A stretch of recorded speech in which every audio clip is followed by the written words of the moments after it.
dire, Saint-Esprit, parle-moi, Seigneur. Enseigne-moi pour cette nouvelle année qui s'ouvre devant moi. Au nom de Jésus. Au nom de Jésus. Amen. Et amen. Alléluia. Mes frères et sœurs, je ne vais pas prêcher aujourd'hui, mais je vais enseigner.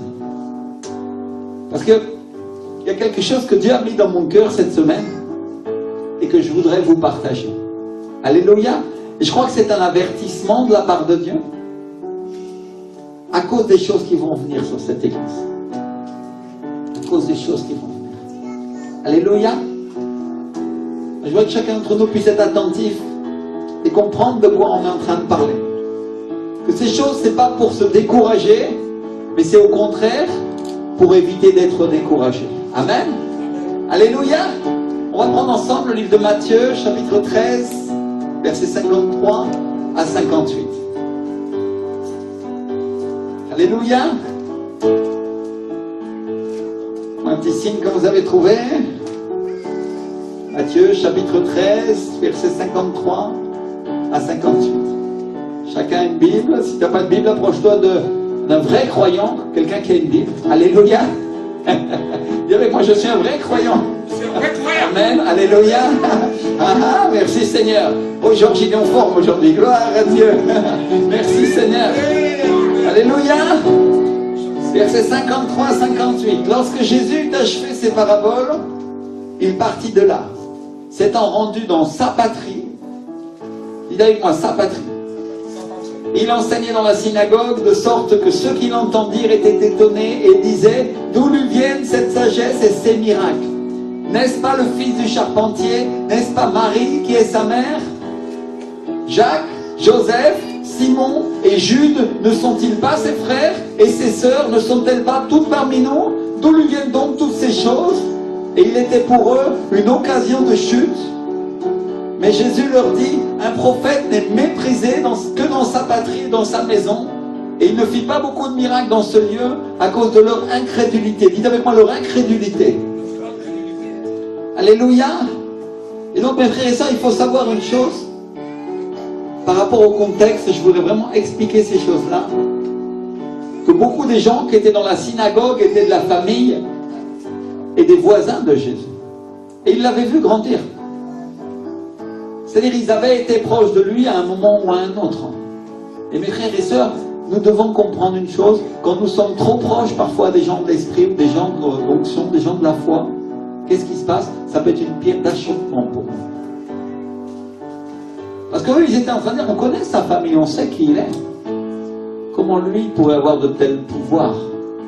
Et ils ont commencé à douter dans leur cœur. Dis avec moi, douter. Quand tu doutes dans ton cœur, tu mets une semence d'incrédulité. Et le mot incrédulité en grec, c'est le mot apistia. Ça veut dire incrédulité, ça veut dire manque de foi. Ça nous parle d'une infidélité, ça nous parle d'une désobéissance à la parole de Dieu. Et ça nous parle de quelqu'un qui doute ou de quelqu'un qui a peu de foi. Dis avec moi, peu de foi. Apistia. Et l'adjectif apistos, il veut dire qui ne juge pas digne de confiance. Vous comprenez de quoi on est en train de parler? C'est-à-dire quand ils ont vu Jésus, le Seigneur des Seigneurs et le Roi des Rois, prêcher dans la synagogue, prêcher dans leur église. À l'époque, il n'y avait pas d'église chrétienne parce que la chrétienté n'était pas encore née. C'était seulement les Juifs, n'est-ce pas? Quand ils ont vu Jésus prêcher devant eux, Dieu, ils ne l'ont pas accordé leur confiance. Dis avec moi, la confiance. Ils n'ont pas jugé que ce qu'il avait à dire était digne de confiance. Et moi, je viens de dire aujourd'hui que est-ce que toi, tu fais quelque chose pour tes amis? Est-ce que toi, tu fais quelque chose pour tes enfants s'ils n'ont pas confiance en toi? Pose-toi la question sincèrement.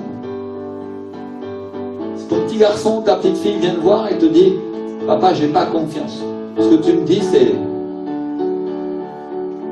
juste pour rire. Est-ce que tu vas pas te sentir blessé dans ton cœur? Dire: mon fils, ma fille n'a pas confiance en moi. Et mes frères et sœurs, il y a des choses qui détruisent l'onction, il y a des choses qui détruisent la foi. C'est ces choses dont je suis venu vous parler ce matin, à cause des choses qui vont venir. Alléluia. Et c'est bon, mes frères et sœurs, que nous puissions savoir et être enseignés dans l'Église sur les choses que nous ne devons pas faire pour éviter de perdre celles que Dieu veut nous donner, parce qu'elles ont de la valeur. Alléluia. Il y a des choses qui détruisent l'amitié, il y a des choses qui détruisent la confiance qu'il y a entre Dieu et toi. Un jour, le Saint-Esprit m'a dit, tu as confiance en moi et j'ai confiance en toi, alors nous sommes amis. Alléluia. Et mes frères et sœurs, l'amitié, ce qui fait la relation, c'est la confiance qu'on a l'un envers l'autre.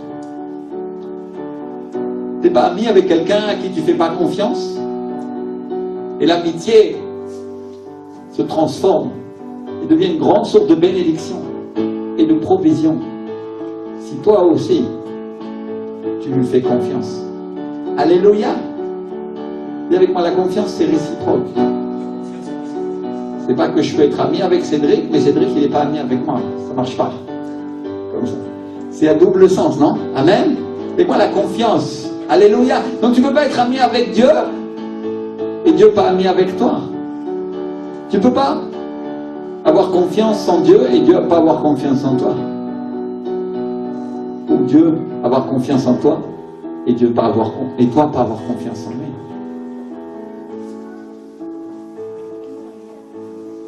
Mes frères et sœurs, Dieu nous fait confiance, mais il est blessé quand nous n'avons pas confiance en lui. Parce que imagine que ton meilleur ami, la personne à qui tu fais confiance, celui à qui tu as dit et tu as déclaré des choses prophétiques pour sa vie, d'un seul coup il ne te croit pas, il ne te fait pas confiance, tu vas l'envoyer balader, n'est-ce pas?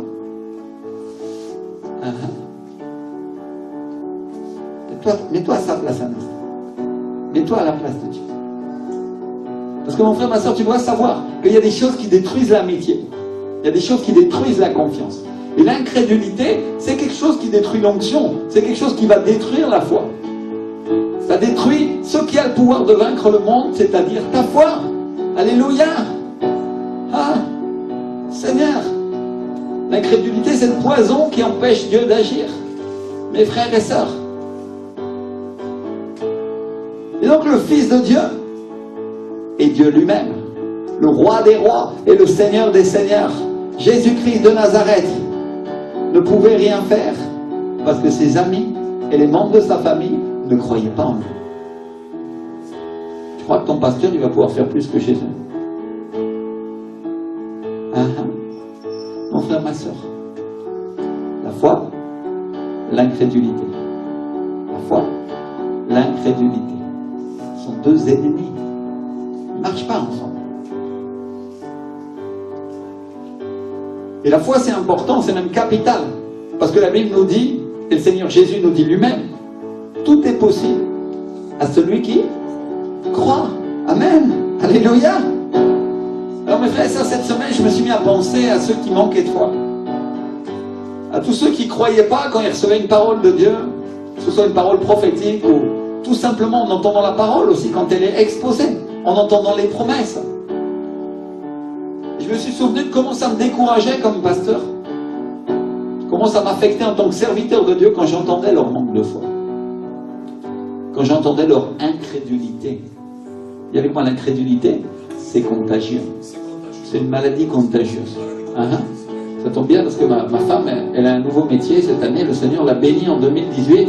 Je me suis rendu compte que c'est une promesse que j'avais demandée l'année dernière dans ma liste de promesses, comme on va déposer tout à l'heure. Et Dieu l'a bénie, lui a donné un nouveau travail. Et elle est spécialiste en stérilisation, c'est-à-dire elle évite les risques d'infection. Amen. Alléluia. Alors aujourd'hui, on va s'inspirer de son nouveau travail et on va éviter les risques d'infection dans l'église, parce que l'église, comme chacun d'entre nous le sait, c'est un hôpital où viennent tous les gens qui sont malades, non? Et pour qu'ils soient guéris par le Seigneur. Alléluia. Malades physiquement, malades spirituellement, malades parfois mentalement même. Et le Seigneur guérit tout. Amen. Mais il y a une chose à laquelle nous devons faire très attention, de ne pas être contaminés, mes frères et sœurs. C'est une maladie qui s'appelle l'incrédulité. Et quand quelqu'un en est porteur, il la diffuse et elle fait du dégât, elle fait du ravage. Alors nous devons veiller avec nos petits sprays nettoyants. Elle nous a ramené un spray nettoyant là. C'est formidable, là tu mets ça sur l'évier et ça tue tous les virus. C'est ouf, terrible. Alors on va utiliser ce petit spray nettoyant dans l'église, là, et chaque fois que quelqu'un il voit l'incrédulité dans son cœur, il va trucider tout ça pour être sûr que sa foi soit forte. Amen. Alléluia. Pourquoi? Parce qu'on est le centre de vie de la foi, on a une parole prophétique. Le prophète Switcher, qui n'est pas n'importe qui est le prophète qui a prophétisé le réveil de Colombie, est venu ici et il a changé le nom de l'église de la part de Dieu. Et il a dit, c'est la 3e fois dans ma vie que je fais ça. Et la dernière fois, c'était pour Avivamiento, qui est mon église en Colombie, et qui avait 70 personnes et qui est devenue une église de 45 000 personnes. Alléluia. Et il était très impacté et il était très touché le jour où il a fait ça. Il a lancé cette parole prophétique. Et mes frères et sœurs, quand on a un nom comme ça, et on s'appelle Centre de vie de la foi, je sais qu'il y a beaucoup d'églises qui portent de centre de vie et foi, qui portent des noms comme ça, mais nous on a un nom qui nous a été donné par Dieu, mes frères et sœurs. Alléluia. Alors quand on a un nom qui nous est donné par Dieu comme ça, et on doit savoir une chose, c'est que les prophéties ne s'accomplissent pas immédiatement la plupart du temps, mais que ça prend du temps, non? Alléluia. Quand on a reçu ce nom-là, j'ai compris que nous allions devoir croire. Et je me suis dit, de la vache, waouh. Parce que j'avais déjà cru, mais je n'ai pas imaginé que j'allais devoir croire bien plus. Parce qu'un nom comme ça, mon frère, ma soeur, ça demande une foi. Ouf. Et ces derniers temps, on prêche énormément sur la foi. Et je voudrais vous mettre en garde aujourd'hui. Et je voudrais vous dire, mes frères et sœurs, veillez sur votre foi. Alléluia. En 2019, veillez sur votre foi, travaillez votre foi, croyez en Dieu, croyez à ses promesses, croyez à ses prophéties, parce que le Seigneur va le faire, il va venir. Et la question, c'est pas s'il le fait immédiatement à l'instant, la question, c'est qu'il le fasse à la fin. Alléluia. Parce que de toutes les bonnes promesses que Dieu avait données à Moïse, la Bible nous enseigne, je crois que c'est dans le livre d'Exode, il dit, il n'en manqua aucune à la fin. Alléluia. Ça veut dire que si Dieu t'a donné une promesse, parfois il y a encore des années, mon frère, ma soeur, et qu'elle n'est pas finie d'accomplir, il y a des chances pour qu'elle s'accomplisse après. Alléluia. Si tu crois. Parce que tu dois savoir une chose, si tu crois, parce que si tu ne crois pas, tu ne mangeras pas. Oh. Ça, c'est être un chrétien ferme. Je vais être clair avec vous, mes frères et sœurs. Je vais vous dire la vérité. Parce que la vérité, c'est que celui qui est incrédule, il perd la promesse. Et comme Dieu veille, il est un bon père, il veille à ce que rien tombe par terre. Des fois, c'est ton voisin, ta voisine qui le ramasse et qui la reçoit à ta place. Tu savais ces choses-là? Tu peux récupérer les bénédictions des autres quand ils ne les ont pas crues et ils n'ont pas accordé de la valeur. C'est écrit dans le livre de Job, la bénédiction de celui qui se perdait est retombée sur moi. Quand est-ce qu'on se perd, mon frère, ma soeur? Quand on perd la foi. Quand tu perds la foi, tu perds le salut. La bénédiction de celui qui se perdait retombait sur moi. C'est-à-dire, Dieu va veiller à ce que cette bénédiction elle aille quelque part, elle aille sur quelqu'un. Ton voisin, ta voisine n'a pas accordé la valeur, l'importance à la parole de Dieu qui a été lancée sur sa vie. C'est pas grave parce que Dieu va s'occuper qu'un de ses enfants la récupère. Alléluia.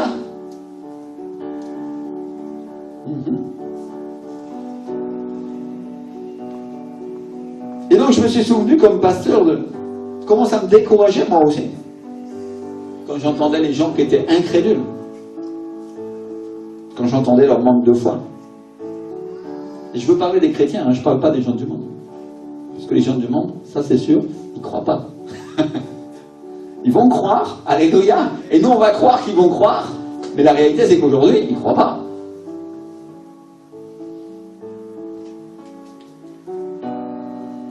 Et eux, leur bouche, elle est remplie de manque de foi, elle est remplie d'incrédulité, et ils mettent tout en doute de la parole de Dieu.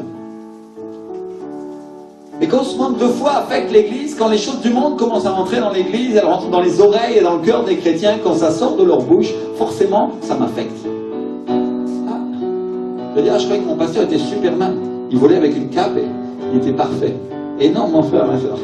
Moi aussi, je suis un être humain comme toi. Moi aussi, je suis touché par les choses. Alléluia, si tu veux un pasteur qui soit Superman, tu peux changer d'église. Mais je ne crois pas que tu vas en trouver.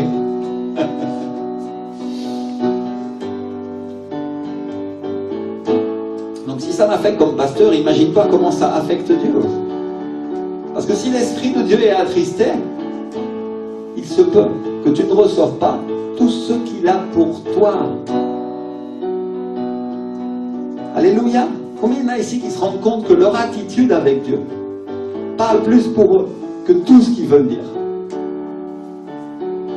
que, imagine-toi quand tu ne vas pas à l'église, quand tu fais passer Dieu, non pas en premier, mais en dernier dans ta vie. Ou non pas en premier, mais en dernier dans tes décisions. Tu es en train de lui dire, plus qu'avec tes mots, mais avec tes actes, tu es en train de lui dire, Seigneur, tu n'as pas de valeur, et je ne te crois pas. Combien avaient réalisé ça? Seigneur, mon frère, ma soeur. Et donc en réalité, tu te portes comme les gens du monde, en réalité, tu es contaminé. Parce que tu agis comme eux, parce que c'est ce qu'ils font. Ils sont leur propre Dieu. Je décide.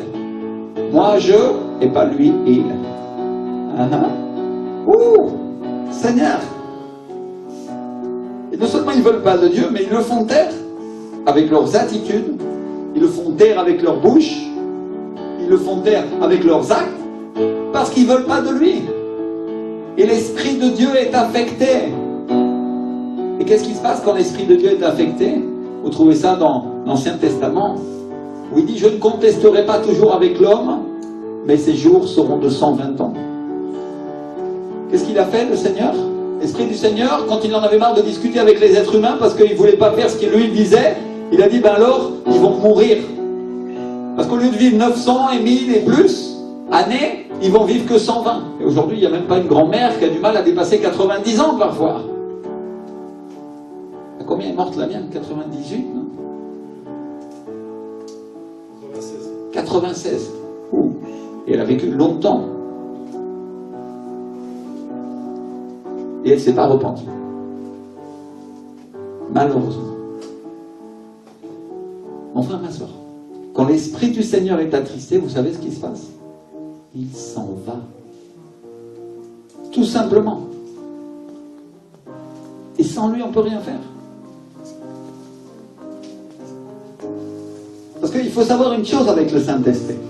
Il n'est pas comme Dieu le Père, et il n'est pas comme Jésus. Lui, il dit, et tu trouves ça dans le livre des psaumes, il dit, j'aime ceux qui m'aiment. Jésus aime tout le monde. Il aime les pécheurs, il a donné sa vie pour eux. Mais le Saint-Esprit, lui, qui est son esprit, n'est pas comme Jésus. Lui, il est sensible. Il est comme la colombe qui s'enfuit quand tu fais un mouvement brusque. Comme un vent qui disparaît. Et il dit, j'aime celui qui m'aime. D'une certaine manière, on pourrait dire, j'aime celui qui m'accorde de la valeur, j'aime celui qui me valorise. Et quand tu sais que c'est lui qui te révèle Jésus, s'il part,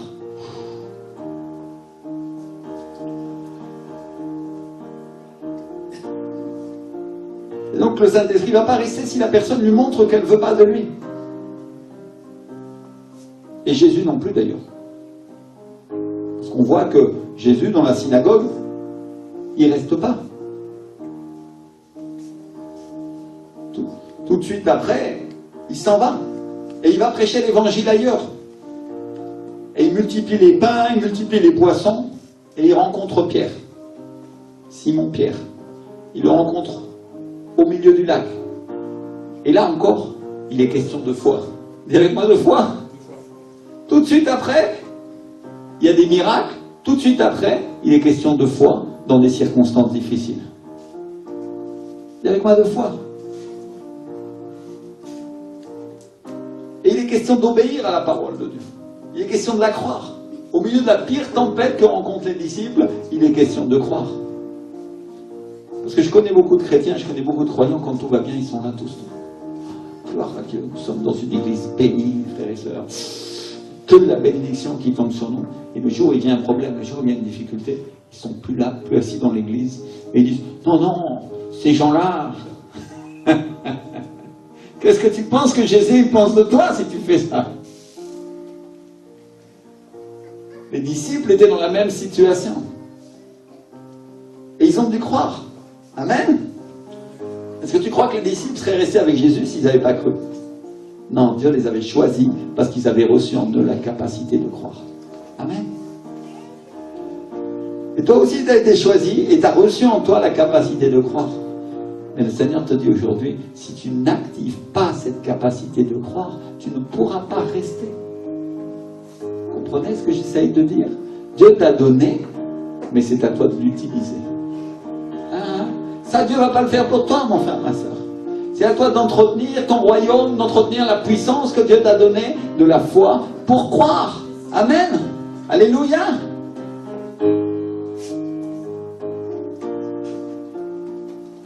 Et donc, mes frères et sœurs, les actes, c'est encore pire que les paroles.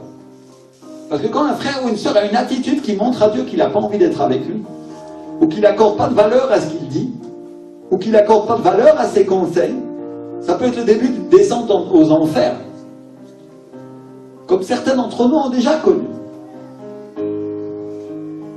Et ils sont dans un endroit où ils n'entendent pas Dieu, ils sont dans un endroit où Dieu n'est plus avec eux, et il n'y a que les choses du monde, où Dieu est avec eux, mais il les voit, mais il ne se tient pas à leur côté. Vous comprenez ce que j'essaie de dire? Il n'est pas en leur faveur. Parce qu'ils sont en train de faire leur propre volonté. Ou toi, tu es en faveur de tes enfants, quand ils font une fugue, ils vont dans les bois avec leur sac à dos parce qu'ils ne sont pas contents parce que tu leur as pas servi de goûter à l'heure. Ouais, tu vas te tenir dans le bois caché, et tu vas attendre de voir ce qu'il fait et voir qu'il lui arrive quelque chose pour lui donner une bonne leçon, gamin. C'est exactement ce que Dieu fait. C'est un bon papa. Je connais plusieurs personnes d'entre nous à qui c'est arrivé, qui n'ont pas tenu en compte les avertissements, qui n'ont pas pris au sérieux ce que Dieu leur disait au travers des serviteurs, mais aussi quand Dieu leur parlait directement. J'en connais même, il a fallu 3 pasteurs qui lui parlent pour lui dire quelque chose et la personne a quand même pris la mauvaise décision. Et il y a une conséquence sur ça. Et des gens qui ne la connaissaient pas. Parce que Dieu a simplement dit, bon, ça c'est son pasteur, alors on va utiliser quelqu'un d'autre qui n'est pas au courant. Et il l'a fait. Et après, il a encore utilisé quelqu'un d'autre. Et la personne a pris quand même la décision de faire ce qu'elle voulait. Mais enfin, ma soeur, il y a une conséquence dramatique, une conséquence terrible sur sa vie. Donc Dieu t'a averti d'une manière et d'une autre, et encore d'une autre, que tu es au courant, mais que tu décides quand même de faire ça, il y a une conséquence. Et mes frères et sœurs, je vais vous dire que ce qui a compté pour moi, ce qui a compté le plus dans leur chute, c'est l'attitude. Dites avec moi l'attitude. C'est l'attitude qu'ils ont eue envers Dieu. L'attitude avec laquelle ils se sont comportés envers les hommes et les femmes de Dieu. Ou l'attitude avec laquelle ils ont écouté les conseils. Dis-le à ton voisin. Tourne-toi vers lui et dis-lui ce que Dieu prend en compte. Ce sont les actes et ce ne sont pas les paroles. Dis-le. Ou t'oses pas. Dis-lui, tu vas l'aider. Ce que Dieu prend en compte dans ta vie, ce sont les actes et ce ne sont pas les paroles. Amen. Ça compte plus les actes que les paroles pour Dieu. Parce que tu peux lui dire que tu vas le servir, mais c'est autre chose de le servir quand c'est difficile. Parce que c'est là qu'on voit si vraiment tu le sers. Mais il y a quelque chose d'encore pire. Encore pire que ça. C'est quand Dieu fait une promesse, quand il annonce des plans pour nous, et que toi tu ne les écoutes pas et tu décides de ne pas les suivre. Oh Seigneur. Et ça, mes frères et sœurs, non seulement ça affecte les pasteurs, mais ça affecte aussi les croyants. Et il y a des conséquences sur leur vie. Et peut-être certains ils vont dire, oh pasteur, c'est quoi les conséquences pour que je ne le fasse pas? Et la conséquence numéro 1, mon frère, ma soeur, quand tu n'écoutes pas les conseils de Dieu, c'est que tu sors du plan de Dieu pour ta vie. Parce que ce plan, c'est cette parole. C'est juste cette parole que Dieu t'a donnée, et toi tu ne veux pas de sa parole et tu montres que tu la rejettes. Tu lui montres simplement que tu ne la crois pas. Alors mes frères et sœurs, qu'est-ce qui fait que les croyants, qu'est-ce qui fait que les chrétiens s'éloignent aussi facilement du plan de Dieu pour leur vie? Qu'est-ce qui fait que ce drame se produit? Et qu'est-ce qui fait qu'ils ne croient pas Dieu quand Dieu leur donne une parole? Alors au-delà du fait que l'incrédulité c'est contagieux, qu'elle affecte les oreilles, qu'elle affecte le cœur des autres quand ils l'entendent, au-delà du fait que ça affecte mon cœur comme pasteur, quand j'entends ou quand je discerne ces choses, je dois vous dire que moi j'ai cherché à savoir comment je pouvais l'éviter. Je ne suis pas venu pour vous parler de moi. Je suis venu pour vous dire qu'à moi aussi ça m'arrive. Et j'ai cherché à savoir de tout mon cœur comment je pouvais éviter que ça se produise, et pour moi, et pour les autres.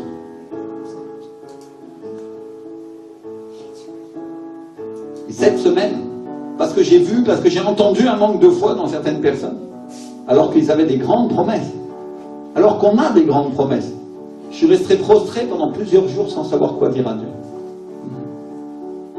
Plusieurs jours. J'ai déjà vu ces choses, j'avais déjà entendu, j'ai déjà vu les conséquences sur les vies, mais là c'était vraiment trop pour moi. Et je ne savais plus comment réactiver ma foi. Non pas que je manquais de foi, non pas que j'en ai pas, mais simplement je ne savais plus comment me sentir bien à cause de cette contagion qui venait, n'est-ce pas? Alors je vais vous dire, c'est difficile des fois comme pasteur de ne pas écouter les croyants, parce que c'est difficile de ne pas écouter les gens qui sont autour de nous. Toi tu peux le faire, mais moi je ne peux pas le faire. Parce que c'est difficile d'être seulement avec Dieu, parce que précisément un de nos appels consiste à nous occuper des brebis. Consiste à les aider à résoudre leurs problèmes, ou à leur apporter la parole. Alors je ne peux pas me boucher les oreilles pour ne pas entendre les mauvaises choses qu'ils disent, ou les mauvaises choses qui sortent de leur bouche.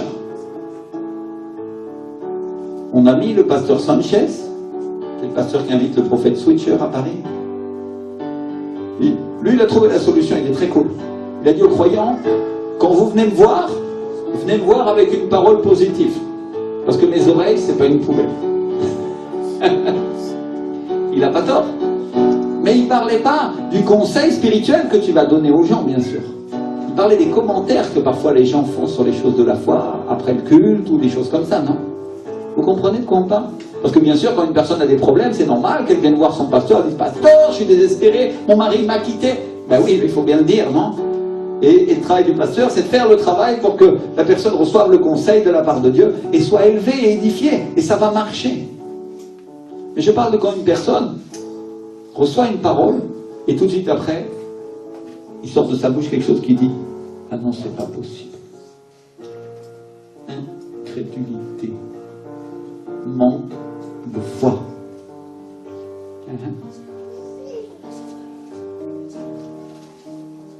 On parle de paroles qui tuent les ministères, on parle de paroles qui tuent l'onction.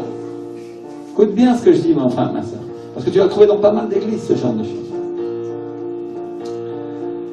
Comme moi, j'étais déterminé à ne plus être découragé, j'étais déterminé à ce que ça ne m'arrive plus.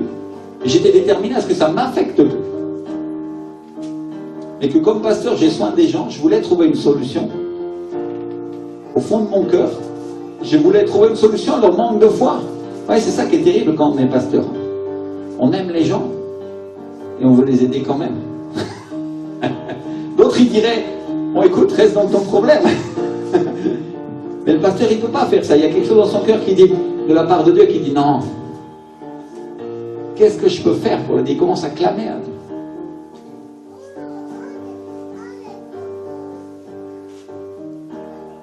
Même si je disais rien à Dieu, c'est comme une charge qui pesait sur mon cœur. Il y avait moi une charge. Et bien partout. Et comme je me sentais désespéré et je voulais me sentir mieux, j'ai fait comme d'habitude. J'ai pris du temps avec Dieu, j'ai attendu la présence du Saint-Esprit. Parce que je sais que quand il est là, tout change. Tu peux voir tout noir et la destruction de la terre et la destruction de ta vie et de ta famille et de tout ce que tu veux. Et puis un instant après, le Saint-Esprit vient et tu vois les choses totalement différentes, tu les vois avec la gloire de Dieu. Alléluia! Alors, j'ai fait ce que je sais faire. Je me suis mis là dans la chambre où je prie et j'ai commencé à dire, Seigneur, viens, viens. Et j'attendais la présence de Dieu. Comme je fais souvent, comme je fais le matin, comme je fais l'après-midi.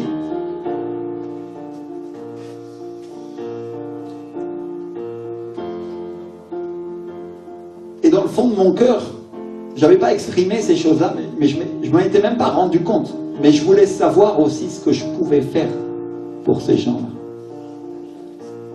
À ce moment-là, je me sentais juste mal. Et je ne savais pas pourquoi. Et donc je voulais savoir dans le fond de mon cœur ce que je pouvais faire pour eux, pour qu'ils croient. Ce que je pouvais faire pour qu'ils reçoivent ce que je reçois. Ce que je pouvais faire pour qu'eux aussi reçoivent le feu. Pour qu'eux aussi ils résistent dans les périodes de désespoir, pour qu'eux aussi puissent tenir dans leur vie chrétienne. Et il y avait à peu près 1 heure que j'attendais la présence de Dieu. Et il y avait ce poids sur mon cœur, il y avait cette inquiétude qui me pesait tellement que je restais là sans rien dire. Je restais là, je n'arrivais même pas à ouvrir la bouche. Seigneur. Et au bout d'un moment, je me suis fait violence. J'ai fait un gros effort et j'ai décidé de parler à Dieu, j'ai décidé de clamer. J'ai commencé à ouvrir ma bouche et j'avais même pas ouvert encore la bouche. L'onction est tombée sur moi. Et j'ai été rempli de la puissance de Dieu. Alléluia! Le Saint-Esprit est venu sur moi comme un courant et je me sentais wouh! Et la joie à nouveau et Seigneur. C'est ça la présence de Dieu.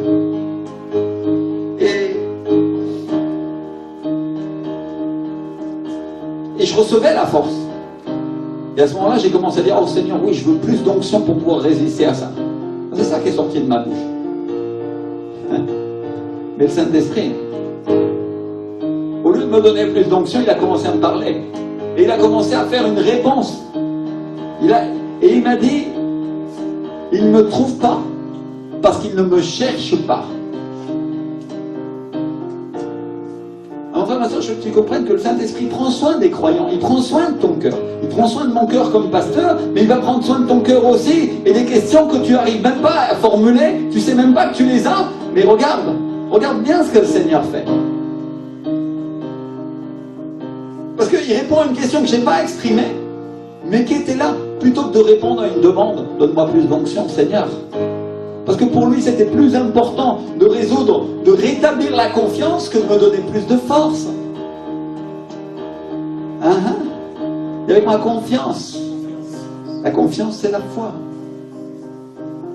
C'était plus important pour le Seigneur de rétablir ma foi que de me donner plus d'onction pour que je puisse résister à ces choses. Qu'est-ce qui a vaincu le monde? Notre foi. Alléluia. Qu'est-ce qui était attaqué? Ma foi était attaquée. Si ma foi est attaquée comme pasteur, tu crois que le diable ne se prend pas à ta foi parfois? Tu crois qu'il ne peut pas t'attaquer? Enfin, ma soeur.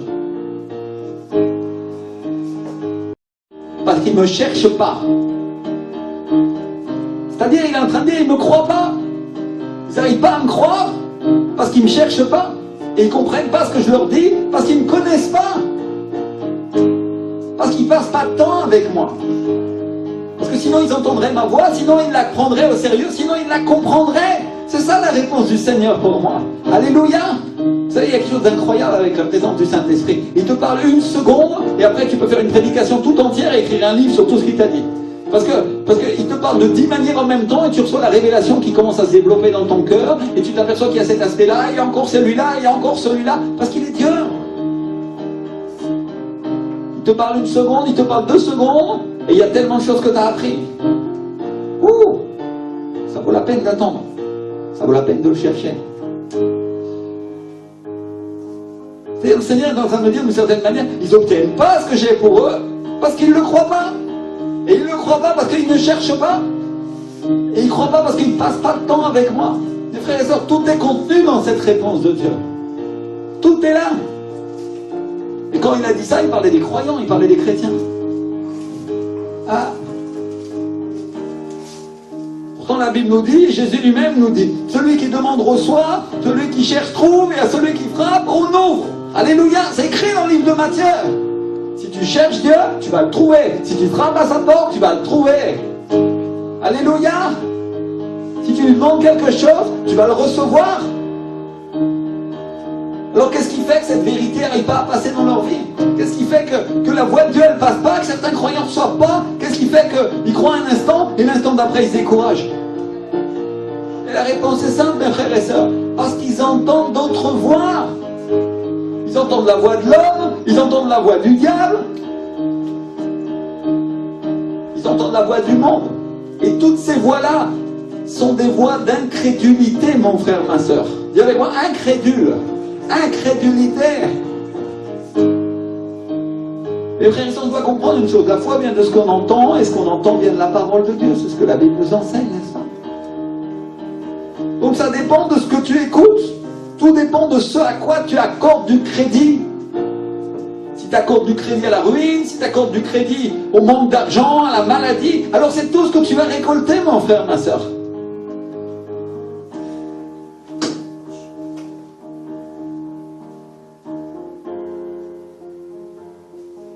dépend de ce que tu crois. Tout dépend de ta foi. Tout dépend de la foi que tu vas avoir, la foi en les gens du monde qui te parlent, la foi en ta propre raison ou la foi en la parole de Dieu. Tous les jours, à chaque instant, tu dois choisir.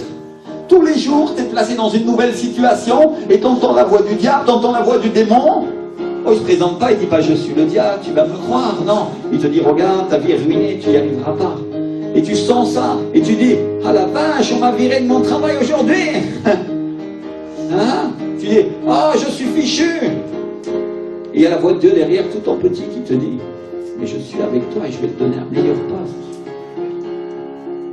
Et tes collègues te tapent sur l'épaule. Pauvre de toi. Et le monde pleure avec toi, mais en réalité il se réjouit parce qu'il va pouvoir prendre ta place. Hypocrite qu'il sent. Tu crois que c'est pas vrai? Regarde le cœur des personnes et tu vas savoir. Et donc tous les jours tu es confronté à ça, où j'entends la voix de Dieu, où j'entends la voix du diable, et je dois décider en quoi je crois. Tous les jours. Dans ton couple, ta femme est fâchée, ton mari est fâché, il ne fait pas attention à toi. Alors, à l'intérieur de toi, il y a un sentiment qui naît, tu dis ah, cette personne ne m'aime pas, je me suis sûrement trompé de personne. Et commence à naître des pensées qui viennent du diable pour amener la destruction dans ta vie et dans ta famille. Enfin, tous les jours, tu dois décider si la parole de Dieu prévaut ou si c'est une autre voix que tu entends. À chaque instant, tous les jours, tu es confronté. À chaque instant, à chaque seconde, du moment où tu te lèves au moment où tu te couches. C'est la guerre. C'est avec moi la guerre. J'ai une bonne nouvelle, mes frères et sœurs. Dieu nous a dit qu'on allait gagner cette guerre. Alléluia. Merci Seigneur. Mais ce qu'on doit faire attention par-dessus tout, c'est notre foi. En quoi nous plaçons notre foi? Est-ce que je place ma foi dans les psychologues? Est-ce que je place ma foi dans les médecins? Tu veux savoir une chose, mon frère, ma soeur? Je vois plein de gens qui portent des lunettes ici. Ça me rappelle quelque chose. Je ne dis pas que c'est mal de porter des lunettes, hein, c'est pas la question. Gloire à Dieu pour celui qui n'a pas de lunettes et qui n'en a pas besoin. Merci Seigneur. Hein. Mais je me souviens d'une chose, quand mon fils était tout petit à l'école maternelle, ils l'ont envoyé voir un médecin, et le médecin a commencé à dire qu'il devait porter des lunettes. Et moi j'ai dit non, non, Jésus, tu ne porteras pas de lunettes, tu n'en as pas besoin. Et des années après, 12 à 15 ans après, un médecin lui a diagnostiqué qu'il avait 11 à un œil et 12 à l'autre, sur 10. Gloire à Dieu.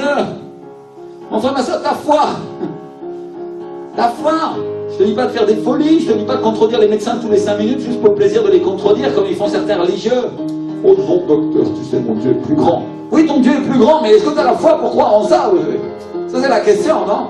Parle si tu crois. Alléluia. Sinon t'es voir. Et crois-le. Amen.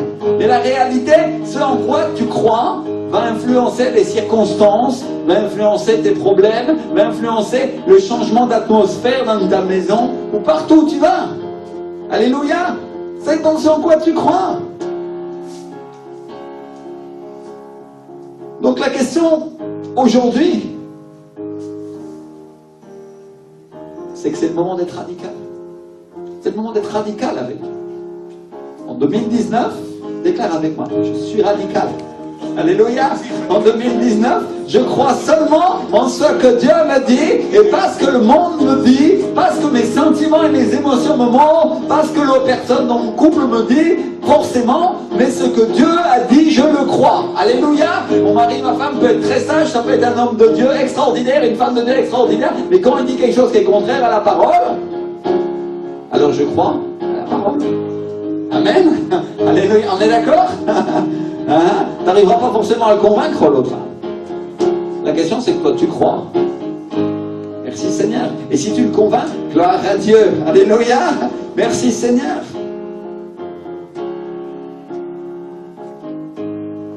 Et donc, si Dieu l'a dit, il le fera. C'est comme ça qu'on doit croire. Amen. Même si la lune, même si les étoiles tombent par terre dans la mer et que tu les vois devant toi, si Dieu l'a dit, il le fera à la fin. Alléluia.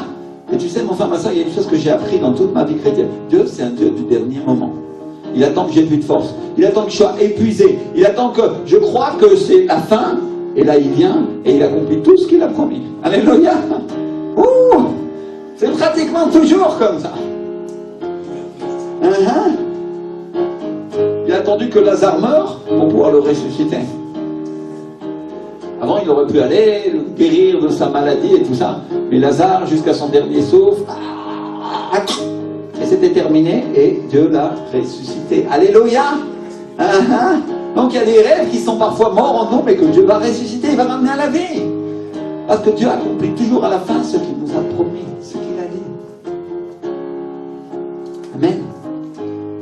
Et la foi, c'est d'arriver à attendre le temps où ça arrive avec le maximum de patience possible, avec le maximum de paix possible, en décidant de croire. Amen. Tout simplement.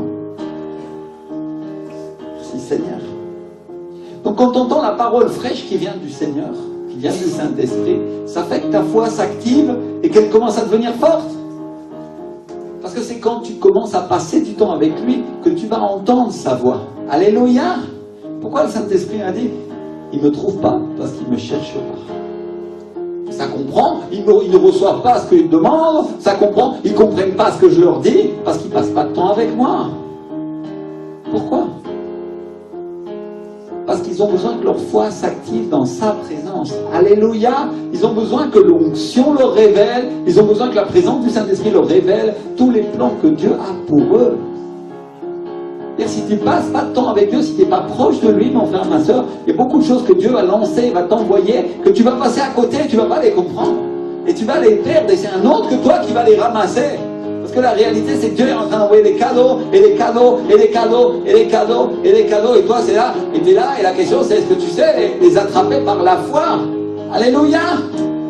Mon frère, ma soeur, des fois on est dans le culte, je vais te donner juste un exemple. Un cadeau que la parole de Dieu t'envoie à travers un ministère. Tu es dans un culte, la présence de Dieu est là, le pasteur est en train de prêcher et d'un seul coup il a une parole prophétique ou une parole de connaissance à ce moment-là. Et il lance la parole et de temps en temps au milieu du culte, tu entends des gens de leur cœur, de leur intérieur. Je ne parle pas de gens par leurs émotions, je parle de leur intérieur. Il y a un cri qui sort « Amen, gloire à Dieu !» Tu sais pourquoi? Ils n'arrivent même pas à s'empêcher, ils pourraient mettre la main sur leur bouche, tu ne les empêcherais pas. Pourquoi? Parce que dans leur esprit, ils ont compris et ils ont attrapé cette parole. Alléluia. C'est ces gens-là qui viennent sur l'estrade après et qui disent « J'ai été guéri ». Parce que ça leur arrive. Alléluia. Parce que c'est la foi qu'il y a en eux a été activée dans la présence de Dieu. Amen. Alléluia. La foi, c'est un outil, mon frère, ma soeur. Merci Seigneur. Alors, on est les premiers à penser qu'on n'aura pas de résultat si on n'aura pas d'argent si on ne travaille pas, non? Dans le naturel. Si je ne vais pas au boulot, je n'aurai pas mon salaire à la fin du mois, non. Mais mon frère, ma soeur, est-ce que tu penses que tu vas avoir du résultat en Dieu si tu ne travailles pas ton cœur et si tu ne travailles pas ta foi? Est-ce que tu penses que tu vas avoir du résultat en Dieu si tu ne laisses pas le Saint-Esprit te changer comme il le veut? Parce que la réalité, c'est qu'exactement de la même manière, tu n'auras pas de résultat. Et on a des chrétiens comme ça qui remplissent les églises, ils sont là une fois de temps en temps. Et la réalité, c'est que leur résultat, il est zéro, mon frère, ma soeur. Pourquoi? Pourquoi il est zéro? Parce qu'ils ne passent pas de temps avec Dieu. Ils ne comprennent pas les paroles. Dieu veut les bénir. Dieu les aime. Il a un plan, il a un appel pour eux. Il a une vision extraordinaire. Et ils pourraient se réjouir avec Dieu tous les jours. Mais eux, ils ne voient pas ce que Dieu est en train de faire. Et ça leur passe au-dessus du chou, mon frère, ma soeur. Pour être clair. Parce que ça ne rentre pas dans leur pensée, ça ne rentre pas dans leur âme, ça ne passe pas dans leur esprit. Parce qu'ils ne passent pas de temps avec le Seigneur. Et ils ne comprennent pas sa manière de faire. Ou t'attends qu'il y ait un ange qui descende et qui t'apporte sur un plateau, ton nouveau travail et ta nouvelle voiture, une BMW rouge. Et c'est ce que tu veux, non? Et t'attends que l'ange te l'amène? Ou tu veux croire que Dieu va te l'apporter? Alléluia. Celui qui est glorieux va dire, oh, celui-là, il a demandé une voiture. Pas spirituel. Gloire à Dieu, c'est très spirituel de demander une voiture. Tu sais que j'ai dû prier 1 an pour avoir une voiture. Et que j'ai eu une voiture gratuite. Alléluia. Parce que je rentrais dans le ministère et je ne voulais pas m'endetter pour acheter une voiture neuve. J'ai dit, Seigneur, peut-être je ne gagnerai pas autant. Et si j'arrive pas à la payer, Tu vas dire, peut-être je manquais de foi, mais ma voiture, je l'ai eu gratuitement. Alléluia. Tu peux demander avec foi. Amen. Dis avec moi, avec foi. Et tu veux savoir comment la foi s'active? Parce que je commence l'histoire, mais je ne te raconte pas comment c'est arrivé. J'ai prié, et j'ai prié, et j'ai prié encore, et j'ai prié encore, et il avait l'air de rien venir. Et à un moment, j'ai arrêté de prier. Et un jour, un après-midi, j'étais dans la présence de Dieu, j'étais en train de chercher le Saint-Esprit, et d'un seul coup, en moi, il est sorti ces paroles. Seigneur, donne-moi cette voiture, donne-la moi, aujourd'hui, j'en ai besoin, au nom de Jésus, j'ai commencé à clamer, à donner des détails très précis, très particuliers. L'après-midi, mon papa m'a appelé, il m'a dit, le pasteur, il veut te donner sa voiture. Le soir même. Alléluia! Mon frère, ma soeur, Dieu fait comme tu es en train de demander et de croire. Et exactement comme j'avais demandé à Dieu. Alors aujourd'hui, je suis en train de me dire, j'aurais dû demander à Dieu une voiture plus jolie. Parce qu'à l'époque, tu sais, c'était quoi ma prière? Je vais te dire, pour ceux qui disent, le pasteur, il a une voiture pas très belle, elle est vieille. C'est vrai, gloire à Dieu, Dieu va la changer. Amen. Il va me bénir. Mais je vais te dire une chose. Parce que maman m'avait rayé ma voiture, j'avais une voiture toute neuve. Et on me l'a rayée 2 fois, j'avais une Laguna, elle était dans un état magnifique. Et on me l'a rayé 2 fois complètement, le type il a fait le tour avec la clé 2 fois, et je l'ai fait repeindre, et après il l'a rayé encore. J'ai dit j'habite dans un mauvais quartier, alors je vais demander une voiture très belle à l'intérieur, et moche à l'extérieur, comme ça ils n'ont pas envie de la rayer. Et tu sais quoi, c'est ce que le Seigneur m'a donné. La foi mon frère, ma soeur, la foi.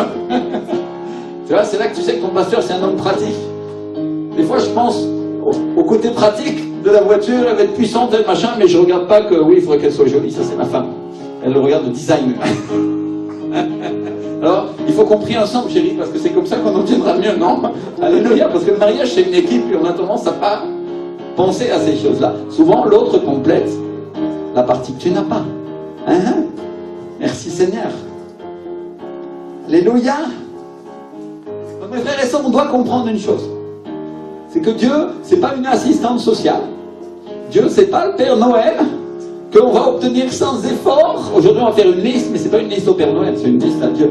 Et c'est une liste qui s'obtient par la foi. Alléluia. C'est-à-dire, elle n'est pas gratuite. Je viens, j'amène mon offrande, je donne à Dieu, je crois, et je vais continuer à prier jusqu'à ce que ça arrive. Alléluia. Et Dieu va le faire. Amen. Ça marche comme ça. Mes frères et sœurs, à Bogota, il y a quelques heures, à 3 heures du matin, ils ont commencé. Avivamiento al Parque, au parc Simon Bolivar, il y avait plus d'1 million de personnes. Je ne me suis pas levé pour regarder cette nuit, je n'avais pas le courage, je vais regarder ça en différé, mais la réalité c'est que des millions de gens sont venus pour déclarer et proclamer que l'année 2019 ça va être l'année du Seigneur, et ils ont amené leur liste de demandes à Dieu, de demandes par la foi. Amen. Dis avec moi les demandes par la foi. Alléluia. Et tous les ans, il y a des milliers de gens qui viennent et qui donnent témoignage de ce qu'ils ont obtenu de la part de Dieu. Parce qu'ils ont cru. Tout simplement. Amen. Donc, le Seigneur Jésus, il nous dit dans le livre de Matthieu, chapitre 11, verset 12. Depuis le temps de Jean-Baptiste jusqu'à présent, le royaume de Dieu souffre des violences. Dites avec moi des violences. Et ce sont les violents qui s'en emparent. Alléluia. Il ne parle pas de celui qui met un coup de poing à son voisin. Il parle de celui qui est violent en esprit. Dis avec moi, violent. Violent avec sa foi et qui déclare et qui dit, le Seigneur va me donner. Arrive ce qu'il arrive, la circonstance est contraire. Je sentais tout le contraire en entrant dans cette église, mais maintenant, je commence à croire. Alléluia. Alors je suis violent et je vais obtenir plus que ce que j'avais jamais obtenu au nom de Jésus de Nazareth. Ça, c'est une personne violente dans l'esprit. Amen. Elle est capable de passer d'une situation de ténèbres et de difficultés, de dépression, à une situation dans laquelle elle va avoir la victoire en quelques instants par la foi. Alléluia. Victoire totale. Au nom de Jésus. Amen. Alléluia. Merci Seigneur. Alléluia. Et donc on doit comprendre les choses du royaume de Dieu pour être rendu capable de recevoir. Et on doit passer du temps avec lui, on doit passer du temps dans sa parole, on doit passer du temps à l'église pour qu'il transforme notre cœur. Parce que mes frères et sœurs, j'ai une chose à dire encore. Chacun d'entre nous est responsable de son propre salut. Et si Dieu nous donne le salut, il nous donne la vie éternelle, et qu'on est responsable de ce qu'on fait, qu'est-ce qui va se passer si on n'écoute pas notre entraîneur, notre instructeur, le Saint-Esprit que le Seigneur nous a laissé pour avancer et pour aller à Jésus? Mon frère, ma soeur, Est-ce que tu penses que tu vas recevoir le diplôme en arrivant en haut? Tu vas recevoir la couronne si c'est lui qui décide? S'il regarde ton attitude, dis avec moi, mon attitude va changer. Amen. On n'est pas dans la liste des bonnes intentions de 2019, à la nouvelle année, je vais changer. Non, on est dans une déclaration prophétique. Dieu va faire que je change. Amen. Alléluia. En 2019, mon caractère et mon attitude va changer par rapport à la parole de Dieu. En 2019, ma parole et ce qui sort de ma bouche va changer au nom de Jésus de Nazareth. Amen. Merci Seigneur. Et donc la Bible et l'apôtre Paul, lui, nous enseignent à travailler à notre salut avec crainte et tremblement. À travailler comme on édifie une maison. Alléluia. Et donc mes frères et sœurs, ce que je suis venu vous dire ce matin, c'est que votre capacité à croire, votre capacité à recevoir de la part de Dieu, dépend du temps que vous passez avec Dieu, dépend de la manière dont vous le cherchez. Alléluia. Quand vous le cherchez à la maison ou quand vous le cherchez à l'église. Si en plus tu viens même pas à l'église, alors mon frère et ma sœur, adresse-toi au Père Noël plutôt, tu as plus de chances de gagner. Vous comprenez ce que j'essaye de dire? Dieu est un Dieu d'ordre, il est fidèle, il regarde notre fidélité.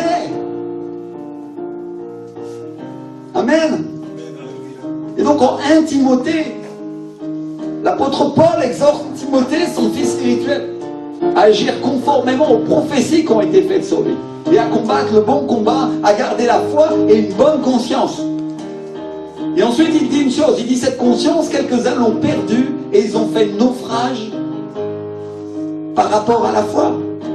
Donc on parle de croyants qui écoutaient la voix de Dieu, mais qui ne l'ont pas cru. On parle de gens qui n'ont pas agi en écoutant les prophéties, et finalement ils ont fait naufrage, et ils ont perdu leur foi, parce qu'ils ont été trompés par le diable, ils ont été embarqués par les promesses du monde, plutôt que par les promesses de Dieu. Et le mot utilisé pour conscience, c'est le mot sumédésis. C'est un mot grec qui veut dire conscience, qui nous parle de la morale, qui nous parle de la connaissance, et du témoignage que nous donne notre conscience, qui est cette faculté par le moyen de laquelle on arrive à savoir quelle est la volonté de Dieu. Alléluia, je vais le répéter parce que c'est une définition compliquée. Ça nous parle de la morale, de la connaissance et du témoignage que nous donne notre conscience, qui est cette faculté par le moyen de laquelle on arrive à savoir quelle est la volonté de Dieu. En clair, ce qui fait la perception qui nous permet de discerner la volonté de Dieu. La perception qui nous permet de discerner les choses de l'esprit, mon frère, ma soeur. La conscience dont parle l'apôtre Paul, c'est la perception qui te permet de discerner les choses de l'esprit, les choses qui viennent de Dieu dans ta vie et dans la vie des autres. Et donc quand quelqu'un perd cette conscience, quand il perd cette faculté à écouter Dieu et à discerner sa parole, quand il perd cette perception, il fait naufrage par rapport à la foi. Et ce naufrage, c'est une destruction totale, il perd tout. Il perd le navire, il perd les gens qui étaient à bord du navire, et il perd des vies, il perd ce qu'il transportait. Et donc l'apôtre Paul, il dit à Timothée, et il nous le dit à nous, il dit ne perdez pas la perception de ce qui vient de Dieu. Ne perdez pas la perception de ce qui vient de l'esprit. Au contraire, battez-vous pour conserver votre foi. Alléluia. Je paraphrase toute cette explication, mais c'est ce que l'apôtre Paul essaye de nous dire. Battez-vous pour conserver votre foi. Ne faites pas naufrage par rapport à la foi. Et Dieu nous donne dans le livre du prophète Ésaïe une arme très puissante pour conserver notre foi dans les moments difficiles.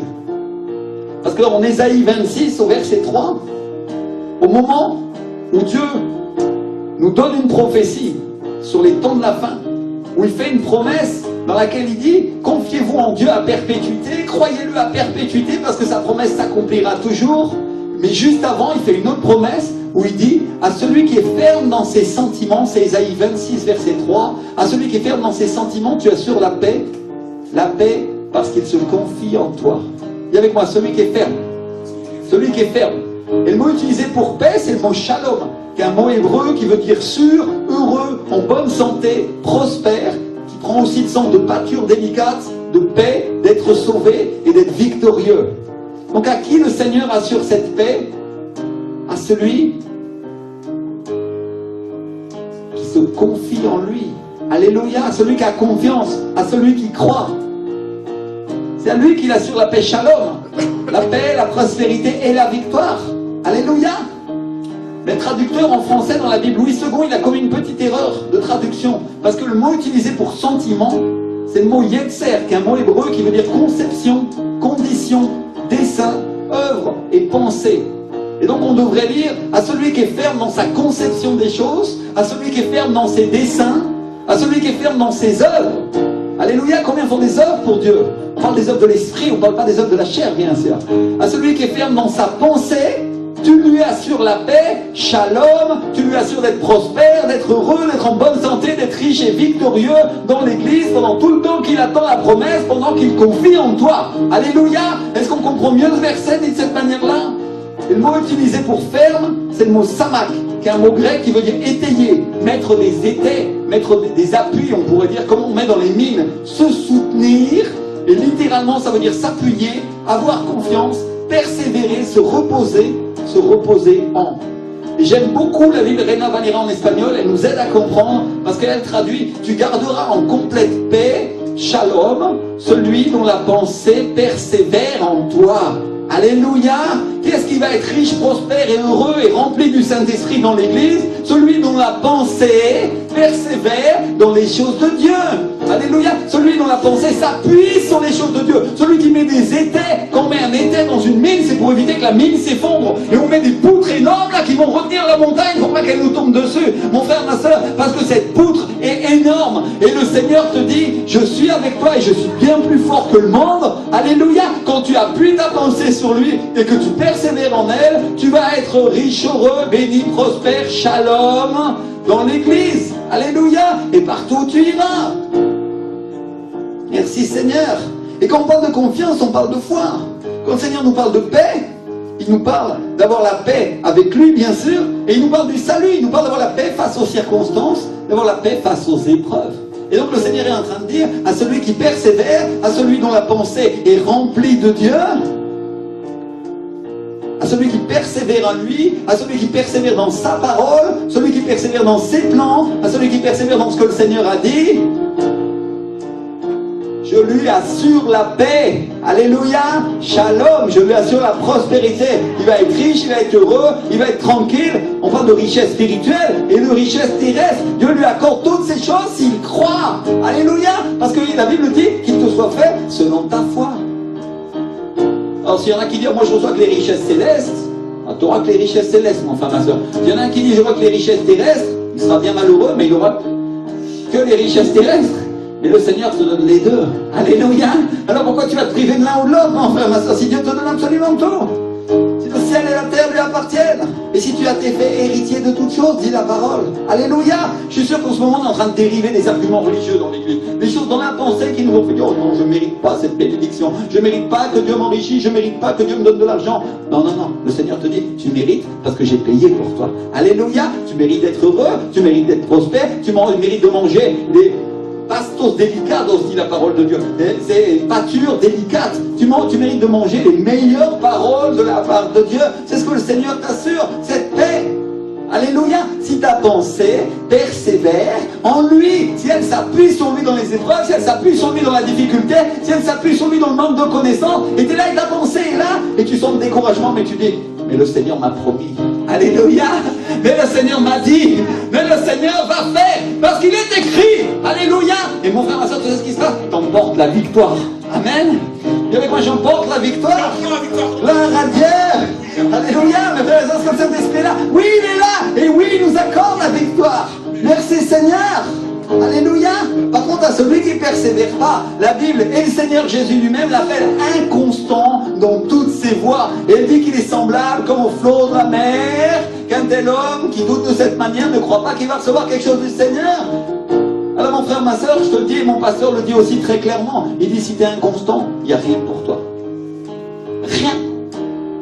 Parce que tu ne vas pas recevoir de Dieu. Parce que ce que Dieu donne, c'est à ceux qui persévèrent en lui. Alléluia. Il persévère dans l'église, il persévère dans la foi, il persévère dans sa parole, il persévère dans la pensée. Et Dieu va dire, oh pasteur, tu dis beaucoup qu'il faut persévérer dans l'église. Mais moi, j'ai mon église chez moi, je fais tout ce que je veux. Ah bon, mais la parole dit, réunissez-vous, qu'on ne quitte pas notre assemblée. Si tu persévères dans la parole de l'Éternel, qui te dit de ne pas quitter ton assemblée, qu'est-ce que le Seigneur te dit? Je vais te prospérer, je t'accorde la paix, je t'accorde toutes les choses de ma parole sont pour toi. Alléluia. Mais si tu persévères dans ce que toi tu crois faire, je me retire, parce que là tu es en dehors de ma parole. Oh Seigneur. Et il y a une conséquence. donc il n'y a rien pour celui ou celle qui est inconstant. Par contre, il y a une récompense pour celui qui croit. En espagnol, la Bible dit « hay un galardón ». Un galardón, c'est une récompense. Alléluia, une récompense pour celui qui croit en Dieu et en sa parole. Amen. Alléluia. Ou tu crois que la Bible parle en vain? Ou tu crois que la Bible, elle se moque de ta foi? Dieu s'en moque. Si au contraire la Bible dit qu'elle lui est agréable et que celui qui croit est agréable à Dieu. Si elle dit que sans la foi, c'est impossible de lui être agréable. La Bible dit au contraire, quand quelqu'un croit, le Seigneur le voit, n'est-ce pas? Et là Dieu dit, enfin, il y a quelqu'un qui parle mon langage. Enfin, il y a quelqu'un qui parle la foi. Parce que le Seigneur Jésus, il n'a pas dit, est-ce que je trouverai la foi sur la terre? Lui-même, il se posait la question. Où il nous mettait au défi.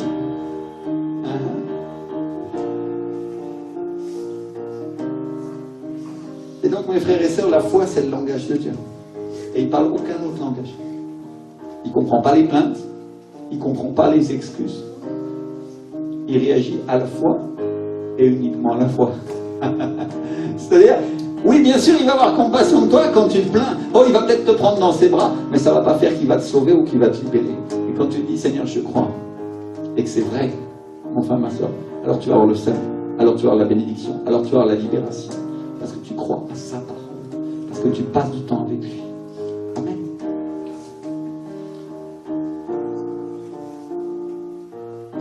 Et la Bible dit qu'Abraham, qui est notre père à tous, qui est le père de la foi, a cru à Dieu et ça lui a été compté comme justice. Ça l'a rendu juste. Donc on a cru en Dieu, on a été sauvé et on a été justifié. Et tu ne crois pas que les autres choses du ciel s'obtiennent de cette manière-là, mon frère, mon soeur? De la même manière, en croyant. Alléluia. Il y a des gens qui disent au pasteur, je crois. Et tout de suite après avoir reçu la parole, tout de suite après avoir reçu la prophétie, ils sortent de leur bouche des paroles d'incrédulité, ils sortent de leur bouche des paroles de défaite. Et la Bible dit que ce qui sort de notre bouche, c'est ce qu'il y a dans notre cœur. Donc si tu confesses avec ta bouche la défaite, si tu confesses avec ta bouche l'incrédulité, c'est parce que c'est ce qu'il y a dans ton cœur. C'est parce que c'est en quoi tu crois. Et même si tu dis, même si tu prétends le contraire, ce qui compte, c'est ce qui sort de ta bouche au moment où tu en as besoin. Ce qui compte, c'est ce qui sort de ta bouche au moment où tu es confronté à la situation, mon frère, ma soeur.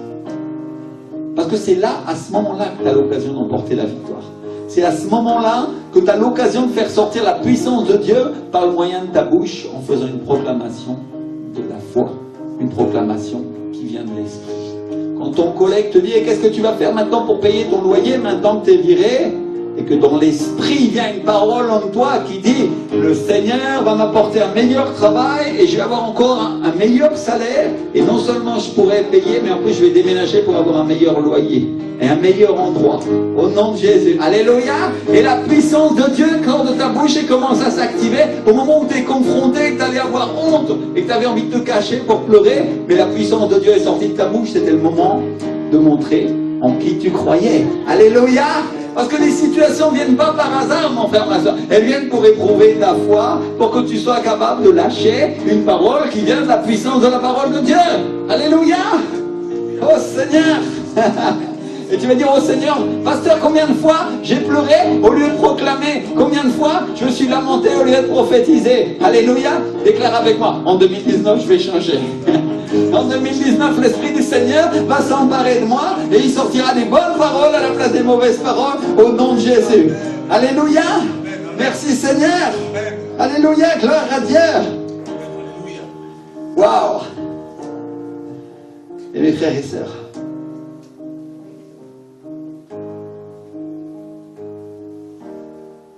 Jésus, après avoir dit aux Juifs, je suis le pain de vie, celui qui mange ce pain vivra éternellement. Il s'adresse aux disciples et il leur dit, c'est l'esprit qui donne la vie et la chair ne sert de rien. Les paroles que je vous ai dites sont esprit et vie. Et il leur dit ça parce que les disciples murmuraient, parce qu'ils avaient du mal à comprendre, ils avaient du mal à recevoir cette parole. Pourtant, ils étaient avec lui, ils passaient du temps avec lui. Et dans ce passage, Jésus est en train de leur dire, d'une certaine manière, la réponse c'est ma parole. La réponse, c'est cette même parole que je viens de vous dire. Si vous ne la comprenez pas aujourd'hui, demain vous la comprendrez plus parce qu'elle vous apportera la vie. Alléluia! Cette même parole, révélée par mon esprit, va vous permettre de comprendre. Parce que mon frère, ma soeur, ça marche comme ça. C'est une révélation, plus une autre révélation, plus une autre révélation qui te permet de comprendre. Je crois que la réponse est là, tout simplement. Elle est simple. Comment on nettoie son cœur, comment on avance avec Dieu, comment on comprend sa parole. Comment on arrive à la croire? Avec la parole, en passant du temps avec Dieu, en y réfléchissant, en y pensant honnêtement, en la méditant. Alléluia! Parce que dans la présence du Saint-Esprit, quand tu passes du temps avec Dieu, tu apprends son langage, tu apprends à le reconnaître, et son esprit commence à transformer ton cœur. Et quand tu lis la Bible, tu vas avoir des révélations. Tu vas avoir des visions. Dieu va t'aider à comprendre. Alléluia. Et tu vas aller plus loin dans la connaissance du Seigneur. Et quand une parole de Dieu va venir, elle va être lâchée dans l'église, à l'intérieur de toi, parce que tu es rempli de l'Esprit. L'Esprit du Seigneur va s'emparer de toi et va dire, oui, j'ai compris, je veux cette parole pour ma vie. Alléluia. C'est ça que le Seigneur attend de toi. Pas autre chose.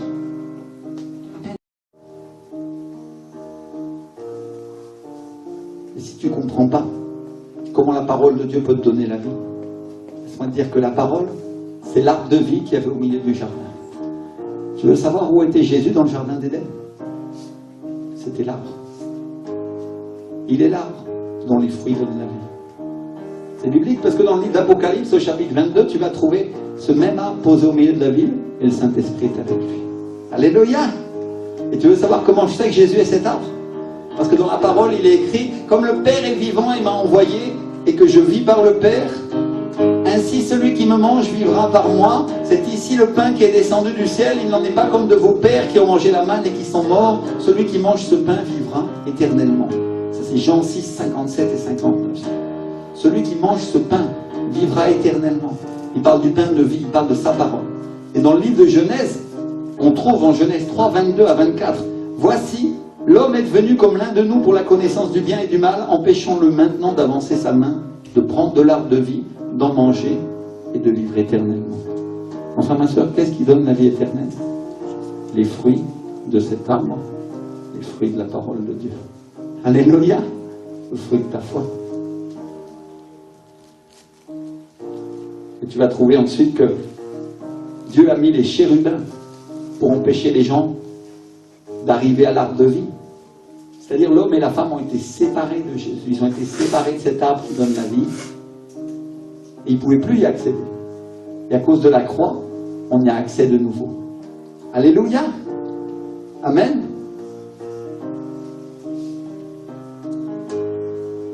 Et quand tu regardes le miracle de l'aveugle à Bethsaïda, quand Jésus, après lui avoir imposé les mains, il met de la salive sur les yeux de l'aveugle. L'aveugle, il dit une chose, il dit, je vois les hommes, je les vois, je les aperçois, mais je les vois comme des arbres qui marchent.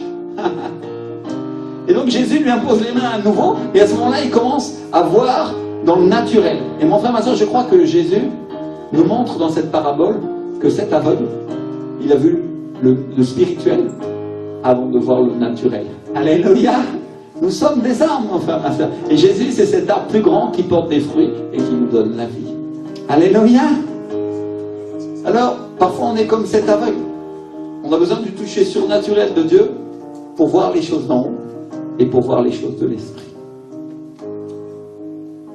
Qu'est-ce qui m'a permis de comprendre que Jésus était l'arbre, mon frère, ma soeur? Comment j'ai eu cette révélation? Tu veux savoir? Je passe du temps avec lui. Je passe du temps en train de dire sa parole. Alléluia! Et quand j'ai lu ce verset, l'Esprit m'a montré là où il était et à quoi il correspondait. Alléluia! Tu veux des révélations comme ça dans ta vie? Alors passe du temps avec Dieu. Parce que les révélations vont en amener d'autres et tu vas comprendre la parole. Alléluia! Merci Seigneur. Et quand tu passes du temps avec Dieu, tu apprends et tu comprends une chose. Le langage de Dieu, c'est la foi. Dis avec moi, c'est la foi. Alors on va faire un acte de foi, mes frères. on va commencer cette année. Je sais bien qu'on va fêter le réveillon que lundi, mais ici à l'église, un jour avant, on va remettre l'année au Seigneur. Alléluia. Alors on va se lever, mes frères et sœurs, et on va déclarer et on va décréter. Avant d'amener nos pétitions à Dieu, avant d'amener nos offrandes au Seigneur, on va déclarer et décréter que cette année, c'est une année de l'Esprit. Alléluia. Dis avec moi, cette année, c'est l'année où le Saint-Esprit vient. Cette année, c'est l'année où la puissance de Dieu vient. 2019, Seigneur. L'année du réveil, l'année de la présence du Saint-Esprit en France et dans l'Église, Seigneur. L'année où la puissance de Dieu va s'emparer de moi. Seigneur, l'année où je parle des paroles avec foi. Alléluia, touche ta bouche et déclare cette année, ma bouche va dire des bénédictions et il ne sortira de ma bouche que des bonnes paroles pour Dieu et pour son peuple au nom de Jésus. Alléluia, et pour ma propre vie, au nom de Jésus de Nazareth. Prophétise, prophétise, prophétise. Cette année, Seigneur, je vais voir la bénédiction et le fruit de ma prière dans ma vie. Cette année, tu vas m'accorder, Seigneur, toutes les pétitions que je vais venir t'apporter à l'autel dans quelques instants, Seigneur. Alléluia. Cette année, tu vas prendre en compte mon offrande et tu vas prendre en compte mes dîmes, Seigneur, et tu vas m'exaucer, tu vas me bénir. Alléluia. Cette année, je vais prospérer. Cette année, je vais voir les miracles des richesses de Dieu arriver dans ma vie. Cette année, je vais être un chrétien fidèle, une chrétienne fidèle, dont la pensée persévère en toi, Seigneur. Seigneur, cette année, je vais garder ma foi. Cette année, je vais aller à l'église tous les dimanches, Seigneur. Cette année, je vais passer du temps à te chercher, parce que je ne veux pas rater mes promesses. Oh, cette année, Seigneur, je vais parler avec ton Saint-Esprit. Déclare-le, déclare-le, déclare-le par la foi, prophétise. Oh, alléluia, alléluia, alléluia. Si Jésus est l'arbre de vie, et si Jésus est la parole, la Bible dit qu'il est le Verbe véritable dans le livre de Jean, il est la parole de Dieu incarnée, il est cette puissance qui sort. Alléluia. Cette année, la parole de vie va sortir de ma bouche et elle va donner la vie à beaucoup d'autres. Au nom de Jésus, déclare-le, décrète-le. 2019, l'année de la restauration du Seigneur pour de nombreuses vies. 2019, l'année de la bénédiction, de la restitution, l'année du salut, l'année de la croissance de l'Église, l'année de la croissance du centre de vie de la foi, l'année de la croissance des chrétiens. Au nom de Jésus, l'année où ils vont devenir fermes, l'année où ils seront plus découragés, l'année où la victoire se maintiendra dans leur vie. Déclare-le au nom de Jésus. Déclare la bénédiction pour toi et déclare-la pour les autres. Au nom de Jésus, l'année où ma puissance se multiplie parce que je me tiens dans l'église avec mon frère, ma soeur. L'année où ma vision s'accorde à la vision de Dieu, déclare-le. L'année où j'accepte et je reçois la vision de l'église et j'arrête de marcher dans mes propres visions. Au nom de Jésus, déclare-le. L'année où je vais obéir au Saint-Esprit. L'année où je reviens de la difficulté pour entrer dans la bénédiction. Alléluia, alléluia. Alléluia. Oh, shekabara mande mama mama maya. Urre papa papa papa ya namasoto kore mande vayaya. Oh, shana makaseta ribakova ya mama maya. Alléluia. Mon frère, ma soeur, cette année, on a préparé nos pétitions, on a préparé nos demandes. Alléluia. Et ce qu'on va faire, c'est qu'on va les amener à l'autel aujourd'hui. Je vais mettre le pupitre comme ça et tous ceux qui ont des pétitions, tous ceux qui ont des demandes au Seigneur et qui ont écrit. Et tu sais ce que j'ai fait, mon frère, ma soeur? J'ai noté toutes les parties dont Dieu m'a exaucé en 2018 et j'ai repris toutes les parties où Dieu ne m'avait pas exaucé et je les ai rajoutées dans l'enveloppe. Alléluia. Parce que j'ai la foi que cette année, je vais obtenir non seulement ce que j'ai demandé au Seigneur pour 2019, mais aussi ce que j'avais demandé pour 2018. En totalité, au nom de Jésus. Alléluia. Cette année, ma foi a augmenté, mon frère, ma soeur. Je voudrais que tu sois comme moi et tu commences à dire, Seigneur, vraiment, ta bénédiction, ton miracle, ta puissance, au nom de Jésus-Christ, Seigneur. Alléluia. Alléluia. Et en même temps que j'amène ma pétition, je vais amener mon offrande. Alléluia, je vais amener ma dîme. Et je vais amener une offrande spéciale pour cette année. Je voudrais que chacun soit capable, en même temps qu'il sème pour cette année 2019, de dire Seigneur, je vais offrir une offrande spéciale pour 2019. Alléluia. Mon frère, ma soeur, moi j'ai préparé une offrande spéciale parce que je sais que chaque année, à Vivamiento, à le parc, mes frères et sœurs, ils font cette chose-là. Et j'ai ajouté à mes dîmes et mes offrandes, j'ai ajouté une offrande pour ma famille, pour cette année, au nom de Jésus. Et j'ai mis une offrande plus importante que ce que je fais d'habitude parce que aujourd'hui, j'ai plus de foi. Alléluia. Aujourd'hui, j'ai été capable d'obtenir. Aujourd'hui, j'ai la foi pour obtenir ce en quoi je crois. Alléluia. Alors, tout le monde prie, tout le monde prie, tout le monde prie dans l'église. Tout le monde prie dans l'église. Et enfin, ma soeur, si tu n'as pas eu le temps de préparer, si tu n'as pas eu le temps de préparer tes demandes pour 2019 et tu arrives dans l'église et personne ne t'a rien dit, écris sur l'enveloppe. Écris sur l'enveloppe vite fait, derrière, tout ce que tu veux que Dieu te donne pour cette année. Les choses les plus importantes, écris-les. Parce que c'est bien de matérialiser notre foi. Alléluia. Aujourd'hui, on matérialise. Et amène ton offrande. Et on va demander au Seigneur. Seigneur, pour cette année, Père, une année de joie, une année de bénédiction, une année où tu exauces mes frères et sœurs. Au nom de Jésus-Christ, Seigneur. Alléluia. Alléluia. Alléluia. Alléluia. Et Patrick, je voudrais que tu te tiennes à côté avec le panier, s'il te plaît. Et chacun va amener son offrande. Tu vas juste te mettre ici. Et pendant qu'on amène notre offrande, c'est possible de donner en carte. Vous allez voir Pierre dans ces cas-là. Pendant qu'on amène notre offrande, pendant qu'on amène notre demande au Seigneur. Toute l'église prie. Toute l'église prie. Alléluia, je voudrais montrer l'exemple. Je voudrais dire Seigneur. Mes demandes pour 2019, Seigneur. Je les amène pour ma famille, Seigneur. N'aie pas peur de demander, mon frère, ma soeur. Celui qui demande reçoit. C'est ce que dit la parole.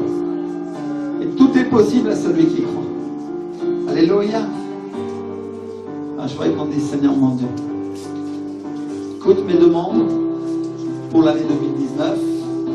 Et reçois mes dîmes et mes offrandes. Seigneur, reçois cette offrande spéciale, Père. Au nom de Jésus-Christ de Nazareth, Seigneur. Ainsi soit. Toute l'église va passer, et quand tu es passé, simplement tu te mets à prier. Tu fermes tes yeux, tu lèves tes mains et tu dis, Seigneur mon Dieu, cette année c'est l'année de ma bénédiction. C'est l'année où les chaînes tombent, c'est l'année où l'incrédulité s'en va, c'est l'année où la ruine et la pauvreté, la dette s'arrachent au nom de Jésus de Nazareth, Seigneur. C'est l'année où j'ai la victoire totale dans mes épreuves, au nom de Jésus-Christ. C'est l'année où tu exauces mes promesses, mes prières, Seigneur, les promesses que tu as fait pour moi s'accomplissent. Je le déclare au nom de Jésus de Nazareth, Seigneur. Alléluia, Père. Alléluia, alléluia. Toute l'église prie, toute l'église prie. Toute l'église prie.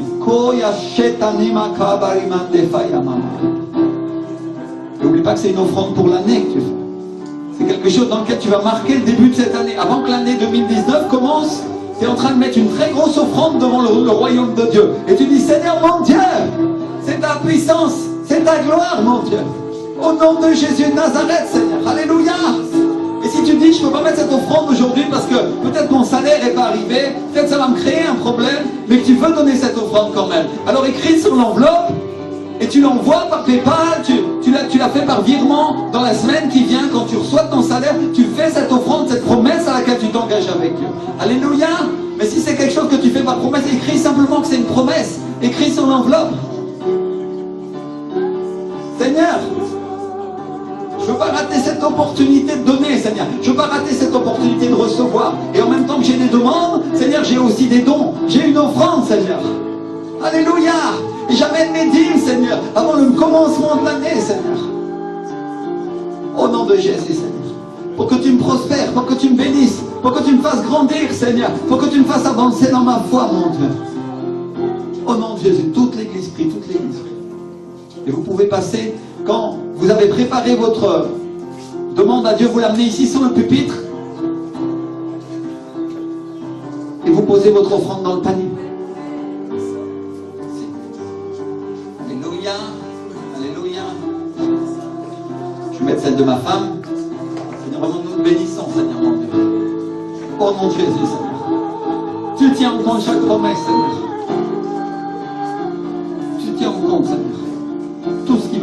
devant toi. Au nom de Jésus. Au nom de Jésus. Seigneur, voilà ce qu'on place devant ton autel, Seigneur, les demandes de ton peuple, Seigneur, de tes serviteurs, de tes servants. Certains sont désespérés, certains ont des dettes, Seigneur. Certains ont des difficultés familiales, personnelles. Certains ont des maladies. Certains veulent voir des personnes sauvées, Seigneur. Certains ont des besoins matériels, Seigneur. Certains ont besoin d'un travail, Seigneur. Et pour certains, c'est même plusieurs choses. Et éternel, Seigneur, ce que nous demandons aujourd'hui comme serviteurs, Seigneur, c'est que tu tiennes en compte chacune de ces promesses. Tu les accomplisses rapidement dans leur vie, Seigneur. Que dans les semaines qui viennent, nous écoutions leur témoignage, Seigneur. Que tu as accompli, que tu as amené la promesse et la miséricorde, la bénédiction sur leur vie. Au nom de Jésus de Nazareth, Seigneur. Au nom de Jésus. S'il y a la vie d'une personne que tu as oublié de noter, tu prends une enveloppe et t'écris dessus. Seigneur, la vie de cette personne-là. Seigneur, je veux la sauver. Seigneur, tiens-la en compte, ça, en 2019, Seigneur. Au nom de Jésus, Seigneur. Au nom de Jésus. Au nom de Jésus. Au nom de Jésus. Peut-être certains, ils veulent une entreprise pour pouvoir gagner leur vie, pour plus dépendre d'un patron, parce qu'ils disent, Seigneur, vraiment, j'en ai assez d'être l'esclave de ces gens du monde. Si tu as la foi pour ça, mon frère, ma soeur, demande-le au Seigneur. Demande-le au Seigneur. Demande-le. Oh, Shetakara. Mais oublie pas. Ce que tu demandes à Dieu, ça a de la valeur. Et lui, il veut voir la valeur de la confiance que tu lui accordes aussi. Et amener une offrande, c'est amener de la confiance à Dieu, c'est amener aussi la valeur au Seigneur, au royaume de Dieu. Parce que c'est financer et c'est faire prospérer son église, ses serviteurs. Alléluia. Et tu ne crois pas que Dieu va tenir en compte ces choses-là et te dire, je vais te rendre une mesure serrée, secouée et débordante, comme le dit la parole. Alors mon frère, ma soeur, quand tu sèmes pour le royaume de Dieu, n'oublie pas à qui tu sèmes. N'oublie pas que c'est pour lui. Et qu'il n'a pas besoin de ton argent. Mais que ce qu'il veut voir, c'est ta foi. Alléluia. Dieu a besoin de rien. Parce qu'il est celui qui a tout. Et pourtant, il nous demande une partie de notre salaire. Il nous demande de donner la dîme avec foi parce que c'est écrit dans sa parole. Il nous demande de donner des offrandes pour qu'on l'honore et qu'on le considère comme étant un vrai Dieu. Il nous demande qu'on lui demande, on lui apporte nos demandes à l'autel pour qu'il les exauce. Alléluia. Et ça, c'est la foi. Et il y a un salaire pour ta foi, mon frère. Il y a un salaire. Pour toutes ces choses. Il y a un salaire. Alors, pendant que chacun amène, chacun conduit par le Saint-Esprit, fait cet acte de foi. De dire, Seigneur mon Dieu, cette année, ça va être l'année où je vais recevoir, Seigneur. Cette année, ça va être l'année où je vais m'engager dans l'église, Seigneur. Cette année, ça va être l'année où je vais œuvrer comme un serviteur et comme une servante véritable qui marche dans la vision, Seigneur. Alléluia. Cette année, ça va être l'endroit où mon cœur guérit, Seigneur. L'année où tu bénis ma famille, tu bénis mes enfants, Seigneur Jésus. Cette année, 2019, Seigneur. Pour ta présence. Pour ta présence. Pour ta présence. Alléluia. Tout le monde a sommé, si tout le monde a apporté ses vœux à l'autel, alors on va prier. Alléluia. S'il n'y a pas de retardataire, si tout le monde a déjà apporté et dit Seigneur Jésus, maintenant, c'est clos, voilà ma décision. Voilà ce que je remets à tes pieds. Alléluia. Patrick, est-ce que tu veux bénir la vie? S'il te plaît. Seigneur, vraiment tu vois, Seigneur Jésus, notre cœur, Seigneur Jésus, et tu vois vraiment aussi nos offrandes, Seigneur Jésus, et tu vois nos demandes, Seigneur Jésus, et vraiment nous te prions vraiment d'entendre notre message, d'entendre nos demandes et d'accepter nos offrandes et nos dîmes, Seigneur Jésus. Merci vraiment de déverser, Seigneur Jésus, sur nous tes bénédictions, Seigneur Jésus, comme le promet ta parole, Seigneur Jésus. Vraiment, nous voulons nous accrocher, Seigneur Jésus, à ta parole. Nous voulons nous accrocher vraiment à ta parole. Et nous nous attendons vraiment avec foi, avec fermeté, comme il nous a été enseigné, à tes bénédictions. Nous savons qu'elles sont à venir, Seigneur Jésus. Nous savons, Seigneur Jésus, que tu es notre couverture, tu es notre bénédiction, Seigneur Jésus. Et nous te remercions par avance, vraiment du fond du cœur, Seigneur. C'est avec joie, Seigneur Jésus, que nous avons semé, Seigneur Jésus. C'est avec joie, Seigneur Jésus, que nous nous attendons à tes bénédictions, à tes bienfaits, Seigneur. Merci de ta grâce. Merci. Jésus et que toute la gloire te revienne pour cela. Amen. Si tu peux emmener bien les offrandes par ici. Je voudrais appeler l'église. Je voudrais que tous ceux qui veulent que je prie pour eux pour cette année puissent passer devant. On va imposer les mains. La Bible nous enseigne à imposer les mains. Et je voudrais que tu viennes avec foi, avec obéissance à la parole de Dieu. À dire, Seigneur, je veux cette bénédiction pour moi, que tu m'as réservée au travers de l'imposition des mains de mon pasteur. Au nom de Jésus, Seigneur. Au nom de Jésus.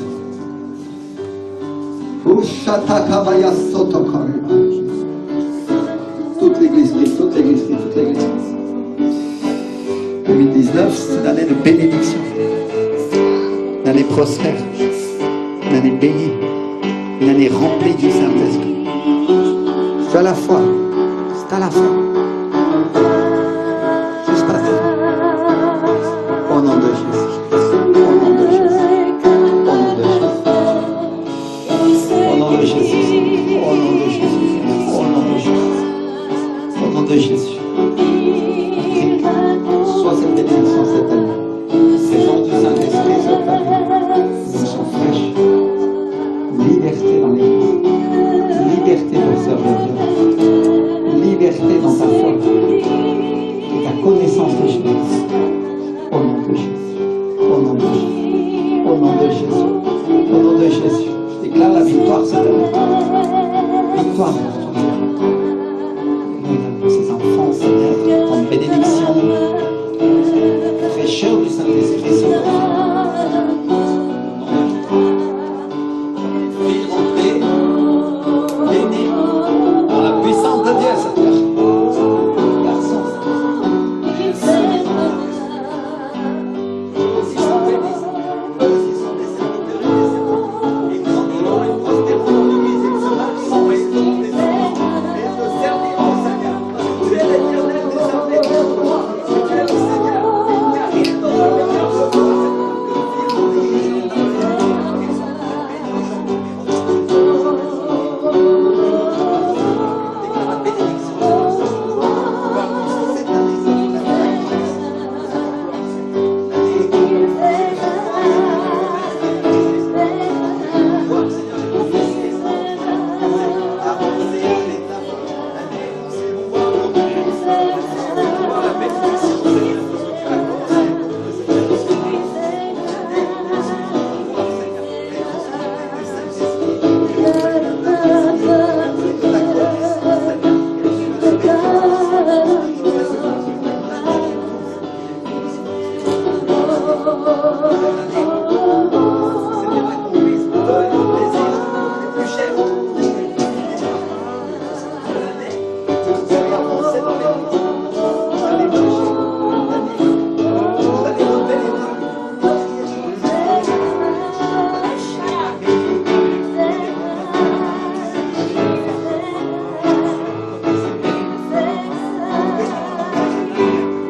vas avancer avec ton épouse. Et le Seigneur te dit, cette année, tu vas me servir comme jamais auparavant. Cette année.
L'année de l'accomplissement de la promesse pour nous.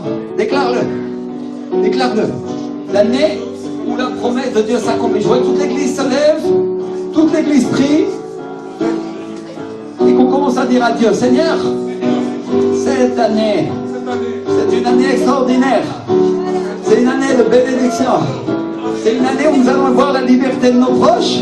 Et nous allons voir la liberté des gens qui ne nous étaient pas proches aussi, Seigneur. Alléluia. C'est l'année où nous allons voir la libération des hommes politiques, Seigneur. C'est l'année où nous allons voir la libération de l'onction dans l'église, Seigneur. C'est l'année où nous allons voir la prospérité spirituelle commencer à atteindre ce pays, Seigneur. C'est l'année où ceux qui ne te cherchaient pas vont commencer à te chercher et ils vont te trouver, Seigneur. Et on va les trouver assis dans l'église à côté de nous, en train d'obtenir les promesses. Alléluia. Alléluia. Cette année, c'est l'année où celui qui était assis à tes côtés et qui était un tout petit va parfois te dépasser parce que sa foi va augmenter et il va croire. Cette année, c'est l'année où tu vas être surpris par les nouvelles brebis qui vont venir dans l'église et par la foi que je vais générer en eux, dit le Seigneur. Alléluia. Alléluia. Pour autant, ceux qui étaient là seront récompensés, dit le Seigneur. Et le Seigneur dit, je vais augmenter votre foi aussi, mais vous verrez mon onction toucher des personnes que vous ne connaissez pas. Et vous les verrez grandir et ils se tiendront à vos côtés en quelques instants. Alléluia. Alléluia. Il y a une croissance, il y a une accélération dans l'église et il y a une multiplication qui vient de la part du Seigneur. Alléluia. Retiens bien ces paroles. Croissance, multiplication.